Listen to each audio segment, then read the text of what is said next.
ni upendeleo ambao mtu anaweza kaupata kutoka kwa Mungu au mtu akaupata kutoka kwa mtu. Unaweza kukuta watu wawili wamenunua gari ya aina moja, alafu bora wa zile gari unalingana, ila mmoja amenunua milioni 25 na mwingine amenunua milioni 10. Na ndipo unakuta mtu anasema, bwana, hii gari umeipata kwa neema. Maana yake bei haikuwa halali. Neema ya Mungu inamfunika yule mtasema, bwana, hiyo hela cha ndio wewe nipe tu 10,000. Sasa hapo ilikuwa usifike kule, umefika kwa sababu ya neema. Kuna kitu kimeingilia katikati. Unaweza kawa umepanda kitu na hali yako ni ngumu, mbolea ziko kidogo, kazi ya neema. Mungu analeta mvua nzuri za utaratibu. Unashinda kupiga dawa, unaenda shambani unakuta bado havijaungua. Nini? Hiyo ni neema ambayo Mungu amekuachilia. Hiyo ilikuwa ndio kazi ya neema. Lakini sio wewe kufanya mambo ovyo kwa sababu unayo neema. Hapana. Neema inatufundisha kuacha uovu, kukataa uovu. Hiyo tafsiri ya neema, na ndiyo inayofanya hata sasa huwezi kukadiria ni nani atakuwa mkubwa baadaye, na ni nani atakuwa na uwezo baadaye, na ni nani atakuwa msomi baadaye, kwa sababu hivi vitu vimejiunganisha na neema. Pamoja na kwamba uko kanisani, usikasahau kafikiri neema imefunuliwa kwa wote. Ndio maana wengine wako kule nje wanaenda kutabika, wanaenda kuteseka, lakini kwao haijafunuliwa. Maana mama ya Mungu iwaokoaye wanadamu wote imefunuliwa, nayo yakufundisha kukataa uovu na mabaya yote ya dunia. Lakini kwa wengine hii neema haijafunuliwa. Kwa wengine hii neema bado haijafunuliwa. Ndio maana muda huu wao hawapo kanisani ili wafundishwe kukataa uovu, kwa sababu neema kwao haijafunuliwa.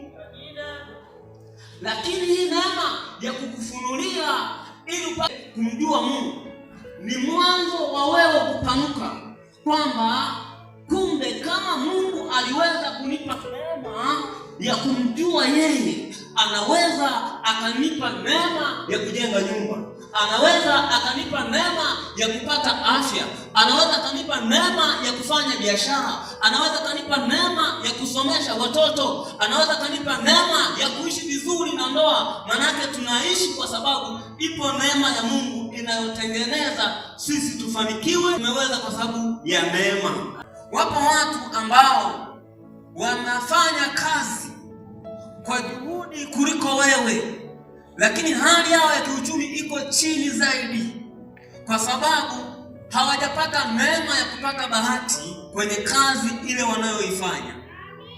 Ndio maana hata mashambani, si kwamba wanaopata mazao ni matajiri tu. Kuna wakati unaweza kusaliko limia tajiri, mvua haijafika, alafu ikapita liko lima maskini. Unakuta maskini amefanikiwa vizuri, lakini tajiri amekosa. Sasa nini kilichofanya? Sio yeye, ni neema, kwa sababu mvua ilikuwa ni kitu kiko nje ya uwezo wake, ila Mungu alipendezwa inyeshe maeneo fulani na maeneo fulani haikunyesha. Na hii neema ikiwa imeanza kumfuata mtu, huyu mtu mara nyingi sana anafanikiwa sana. Wazazi wengine ni maskini, watoto wao wanapenda shule, baadaye watakuwa watu wakubwa serikalini, lakini wengine wana hela, watoto wanakataa shule na hawataki kabisa kusikia habari za shule. Nini? Neema ya kusoma hao watoto hawana. Wazazi wana hela, ila neema ya kusoma watoto hawana. Ile neema inatuwezesha kufanya kitu ambacho kwenye akili za kibinadamu kingeshindikana.